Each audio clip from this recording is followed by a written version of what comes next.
Huawei was cut off from Google's GMS service, forcing the company to embark on a path of fully self-developed systems. Over the years, self-developed HarmonyOS has made significant progress, not only entering the era of version 3.0, but also reportedly working on version 4.0.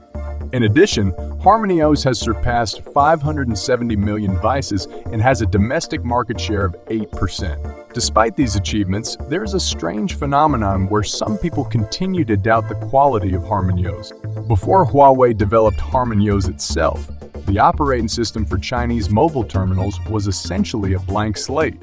Although domestic manufacturers made some attempts, they failed to follow through. Only Huawei showed persistence and announced HarmonyOS 1.0 in 2019.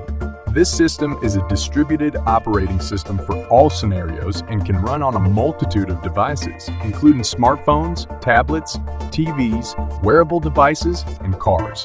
HarmonyOS's design philosophy is distributed, intelligent, and seamless. It is based on a microkernel architecture and supports heterogeneous multi-core processors. As an open-source operating system, Huawei also provides a complete development toolchain and rich development resources, making it more convenient and efficient for developers to use.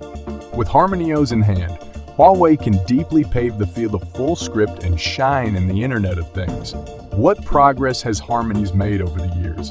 According to Counterpoint, HarmonyOS has an 8% market share in China and 2% worldwide, making it the third largest operating system in the world.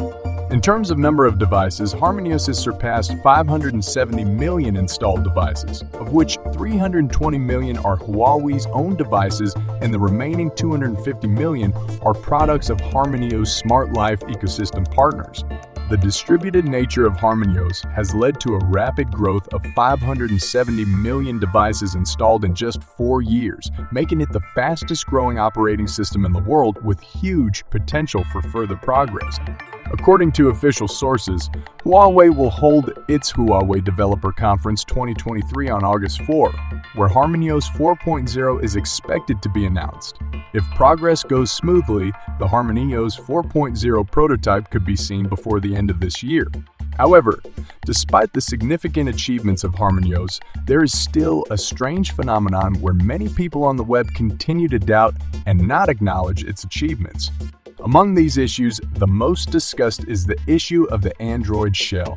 Some people who don't understand the concept of open source believe that HarmonyOS is an Android shell because it is compatible with Android applications and is essentially an Android product. The shell argument is completely wrong. To understand everything, you need to understand why HarmonyOS needs to be compatible with Android apps. As a new operating system, HarmonyOS, when it was first released, did not have the environmental advantages of Android or iOS. Therefore, in order to provide sufficient app support, users needed to incorporate Android open source code and build it into the framework. This is just one solution for running Android apps on HarmonyOS. Implementing this solution involves adapting and converting Android apps to run on the HarmonyOS operating system. For Huawei, this solution can help provide more apps and services early in the HarmonyOS ecosystem and improve the user experience. It is also a transitional solution that will help Huawei gradually reduce its dependence on the Android ecosystem in the future and achieve true independence and manageability. If HarmonyOS were really an Android shell, Google would have opposed it long ago, because the growth of HarmonyOS would have posed a strong challenge to Android, which is not in Google's interest in market competition.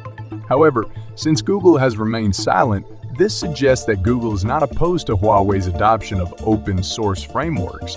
Although Google controls the core of the Android system, much of the open-source code comes from other cell phone manufacturers, and Google does not have complete control over the Android system. In the open-source community, anyone can contribute and adopt great code.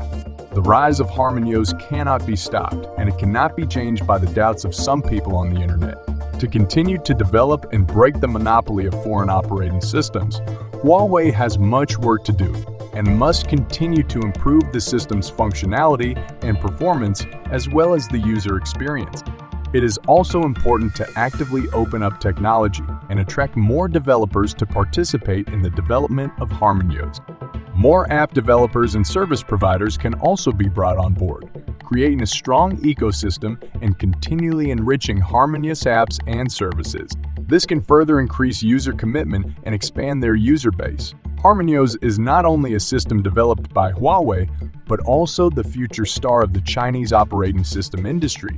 It is hoped that more domestic manufacturers will take part in the layout and make HarmonyOS better.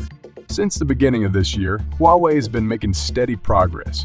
First, it held an unprecedented large-scale smartphone launch event, and its smartphone business has returned to a normal release rhythm. The company also resumed its overseas smartphone launch events, which were held in 4 locations, and it has re-entered the overseas smartphone market.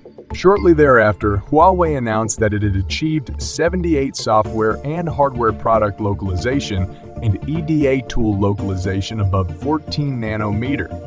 In addition, Huawei released the self-developed Meta ERP system based on its own operating system, database, and compilation language.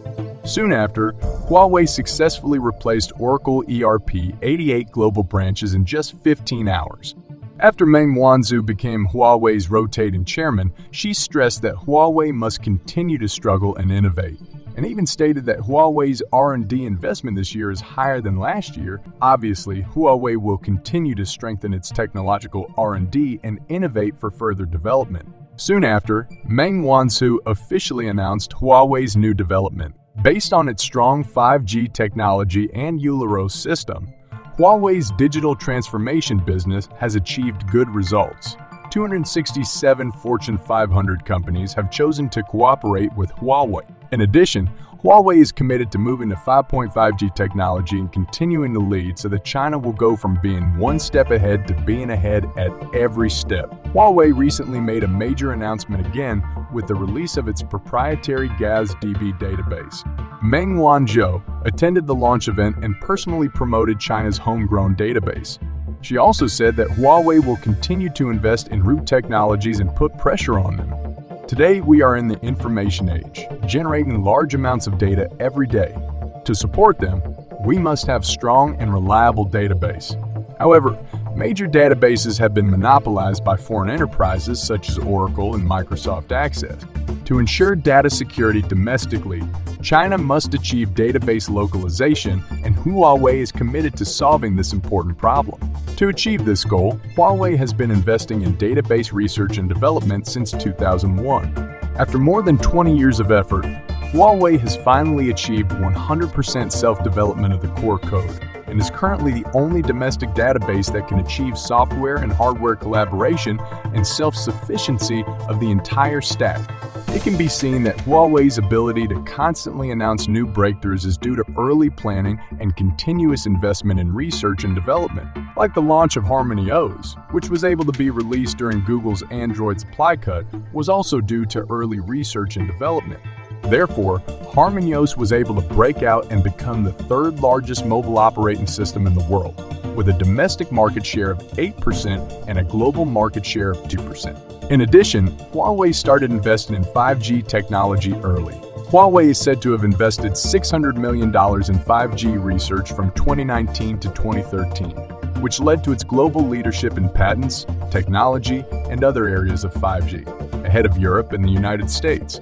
It is because of this, even after the US has been under sanctions for more than 3 years, Huawei still leads the world in 5G patents ahead of Qualcomm, Samsung, and others. Huawei also has the largest share of the communications equipment market, equivalent to the combined market share of Ericsson and Nokia. China Mobile recently announced the results of a tender for the purchase of 5G base station equipment, and Huawei again captured more than 50% of the market share.